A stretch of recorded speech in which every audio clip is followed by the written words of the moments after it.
9 ఏళ్ల తర్వాత సినిమా రంగంలోకి రీ ఎంట్రీ ఇచ్చి హిట్ కొట్టడంపై ఆయన సన్నిహితులు గ్రాండ్ పార్టీ అరేంజ్ చేశారు. హైదరాబాద్ పాక్ హయత్ హోటల్లో ఖైదీ నెంబర్ 150 చిత్ర విజయాన్ని చిరు దంపతులు అక్కినేని నాగార్జున సహా సినీ తారలు పంచుకున్నారు. ప్రముఖ పారిశ్రామికవేత్త రాజకీయ నాయకుడు టి సుబ్బిరామిరెడ్డి సినీ ప్రముఖులకు పార్టీ ఇచ్చారు. ఈ పార్టీలో చిరంజీవి కుటుంబ సభ్యులు పాల్గొన్నారు. నిర్మాతగా సక్సెస్ అయినందుకు రామ్ చరణ్ సైతం అభినందించారు.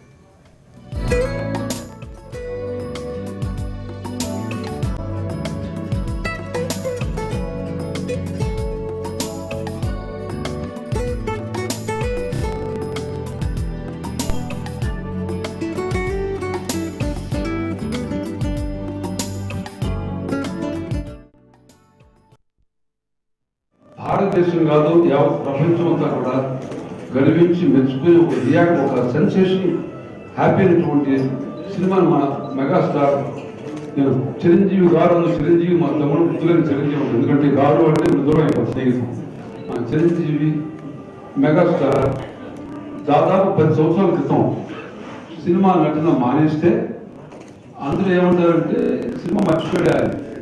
ఆయన సినిమా నేను నిజం చెప్పాలి అంటే ఢిల్లీలో మేము ఇద్దరు పక్కనే ఉంటాం, ఇది ఎంపీస్ గారు. సో ఇద్దరు అప్పుడు కూర్చొని ఉంటాం. నేను చెప్పాను potential dynamism, very handsome smart personality, you must acting. రోజు ఆయన గొడవ చేసేవాడు, మంచి కథ రావాలని చెప్పారు. కథ నచ్చింది, నటించాడు. దానికి నిర్మాత ఎవరో కాదు, ఆయన ప్రేమించే మంచి ఆయన భార్య, ఆయన అభిమానించి ఆయన కొడుకు, ఇద్దరు నిర్మాతలు కనుక ఇంకేం కావాలి.